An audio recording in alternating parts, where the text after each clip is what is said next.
Announce हो गया है। अब दोनों पार्टियां मिलकर आगे की 10 दिन की चुनावी रणनीति को किस तरीके से हम रोड पे उतारेंगे। ये वर्तमान समय में एक लोकतांत्रिक व्यवस्था का एक जोरदार टर्निंग पॉइंट आया है कि देश के अंदर जो क्षेत्रीय पार्टियां और कांग्रेस पार्टियों का कई जगह गठबंधन हुआ है, उसी अनुरूप हमारे बांसवाड़ा सीट पे भी गठबंधन हुआ है और हमने भी दिल से स्वागत किया। कांग्रेस के पदाधिकारी ने भी इसको गठबंधन का दिल से स्वागत किया। कांग्रेस के हाईकमान ने जिस तरह से डायरेक्शन दिया है सीट को लेके, क्योंकि यहाँ पर परिस्थिति अलग टाइप की बनी थी। आप सब जानते हैं कि कांग्रेस का दिग्गज नेता के रूप में माने जाते थे, लेकिन कांग्रेस के साथ और क्षेत्र की जनता की भावना के साथ खिलवाड़ करके एकदम पलटवार होकर भाजपा में चले गए हैं। तो 10 दिन की जो हमारी कार्य योजना है कि हम लोग सामूहिक रूप से कैंपेनिंग करेंगे और कांग्रेस का कार्यकर्ता हो या बीजेपी का कार्यकर्ता हो, सब मिलके इस लोकसभा चुनाव को शानदार तरीके से जीतेंगे। क्या निकट भविष्य में और भी चुनाव में रहेगा सर? देखो, आपको पता है पॉलिटिक्स में कोई परिस्थितियां बदलती रहती है, बिगड़ती रहती है, लेकिन हमें आशा है कि ये परिस्थितियां अनुकूल रहेगी और आने वाले समय में भी मिलकर अच्छा काम करेंगे। आप ये पॉलिटिक्स किसके लिए कर रहे हैं? ये पॉलिटिक्स क्षेत्र की जनता के लिए और इस देश के जो संवैधानिक जो प्रावधान है, हमारा देश का जो संविधान जो कहता है और जिस परिभाषा जिस अनुरूप संविधान जो लागू हुआ है उसको स्थापित करने के लिए, उसको बचाने के लिए पॉलिटिक्स कर रहे हैं। नहीं तो इसमें महत्वपूर्ण जनता है या राजनीतिक दल है? नहीं, महत्वपूर्ण जनता है। और जिस तरह से जनता के भावना के विरोध में भाजपा ने देश में माहौल जो बना रखा है, जनता की भावना के विरोध में माहौल बना रखा है, जनता में आपस में धर्म के नाम से जो जहर उगला जा रहा है, देश की संवैधानिक संस्थाओं को खत्म किया जा रहा है, इन सारी चीजों से जनता जुड़ी हुई है। इसलिए जनता के हित के ध्यान में रखते हुए गठबंधन हुआ है और हम शानदार तरीके से चुनाव लड़ लें। एक चीज चाहती है कि आपने राष्ट्रपति चुनाव में आदिवासी महिला का साथ नहीं दिया था, क्या मानना है? आप यही सवाल हमको करना चाहिए कि मणिपुर के अंदर आदिवासी महिलाओं को नींवरस्त करके घुमाया गया, लेकिन आदिवासी महिला राष्ट्रपति हम सम्मान देते, सम्मानजनक पद है, लेकिन उनको जिस तरह से बिठाया गया है, जिस तरह से उनको कंट्रोलिंग कर रखा है, वो कोई किसी प्रकार का कोई डिसीजन नहीं ले पाते और इसे हमें पता था और इसलिए हम लोग इन चीजों से दूर रहें। वर्तमान के अंदर भी आप देख सकते हो जिस तरह से राम मंदिर वाला जो मुद्दा हुआ, हम भी रखते हैं आस्था, कोई दिक्कत नहीं है, लेकिन राम मंदिर का निर्माण में जो राष्ट्रपति को नहीं बुलाया, उस समय किसी मीडिया ने सवाल ये नहीं किया। और ये पूरे देश का आदिवासी समुदाय हो, अन्य वर्गों, सबने ध्यान में रखा है कि जिस तरह से भाजपा तानाशाही कर रही है और राम मंदिर को इसे भाजपा का पेटेंट बना के रख दिया है, उन सारी चीजों को ध्यान में रख रहा है।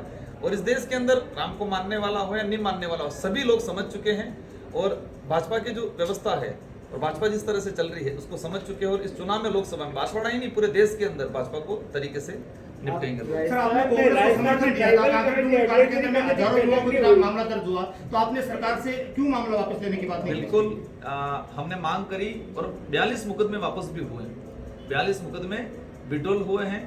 कुछ ऐसे मुकदमे थे 4-5 वो रहे हैं, बाकी 42 मुकदमे हमने विड्रॉल करवा लिए। आरक्षण की भी बात काफी आ रही है सर इस क्षेत्र के अंदर, ये लंबे समय से चल रहा है, आरक्षण की बात भी नहीं हो, ये लंबे समय से चल रहा है। सरकारें आती है, बदलती हैं, कुछ चीजें इम्प्लीमेंट होता भी है, कुछ चीजें रह भी जाते हैं और हम इसको लेके काम कर रहे हैं और हमें आशा है कि इंडिया गठबंधन के साथ जुड़े हैं, इन सारे समस्या का सोल्यूशन होगा।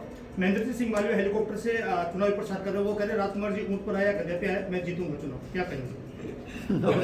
देखो, सवाल देने लायक कमेंट हो तो मैं सवाल, जवाब देने लायक कोई कमेंट हो तो मैं जवाब दूं, लेकिन वो बौखला चुके हैं। स्थिति ये है, उम्र में मेरे से काफी बड़े हैं वो, लेकिन जिस तरह से वो छोटे बच्चों वाली हरकतें कर रहे हैं, एक छोटा बच्चा वो कहता है कि वो चॉकलेट नहीं मिली इसलिए रोने लग गया, तो वो कह रहे मेरे को राम मंदिर नहीं जाने मिला इसलिए मैं भाजपा में चले गया। तो जिस तरह से छोटे बच्चे वाली हरकतें कर रहे हैं, मैं कोई कमेंट नहीं करना चाह रहा, लेकिन जनता समझ चुकी है कि किसने भ्रष्टाचार किया है, किसने अरबों कमाए हैं और कौन लोग क्या कर रहा है। आज इनके आप हेलीकॉप्टर वाली रैलियों में देख रहे हो, नरेगा को आधार बना लिया, नरेगा की लेबर को बुला के जबरदस्ती कर रहे हैं। प्रत्याशी का बीजेपी प्रत्याशी का कहना है कि हमारे पास हमारा मुख्यमंत्री है, हमारा प्रधानमंत्री है, अगली बार फिर मोदी की सरकार बनेगी।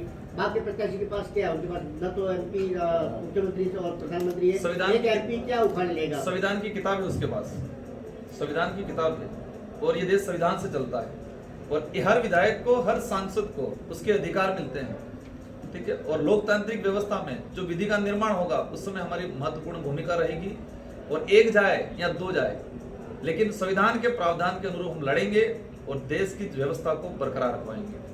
आपने सर आज भाषण में लास्ट में जय श्री राम बोला, क्या आपका परिवर्तन हो रहा है? नहीं, मैंने ऐसा कोई बोला नहीं, मैं इनको मानता हूँ, कोई दिक्कत नहीं है, हम भी मानते, किसी की आस्था में कोई ठेस नहीं पहुंचाना चाह रहे। ठीक है, लेकिन जिस तरह से भाजपा ने राम को पेटेंट किया उसका हम विरोध करते हैं। महेंद्र सिंह मालवीय दिग्गज या फिर बच्चे?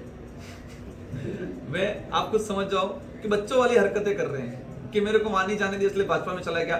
मेरे नाम से 2 राजकुमार ढूंढ लिए उन्होंने, कई राजकुमारों को ढूंढा उन्होंने और पैसे दे के राजकुमार से फॉर्म भरवाए, ठीक है, और वो दोनों राजकुमार उनके घर पे ले जाके बिठा रखे हैं, उनका फोटो वीडियो वायरल हुआ है, तो वो दिग्गज नहीं माने जाते। जिस तरह से उन्होंने हरकतें कर रखी है, जिस तरह से वो कमेंट कर रहे हैं, वो दिग्गज की श्रेणी में नहीं आते, वो बच्चों वाली हरकतें कर कितने रहे हैं। वोट से जीतोगे सर आप? ये जनता तय करेगी, लेकिन लाखों वोटों से हम जीतेंगे। 3 लाख ऊपर। तो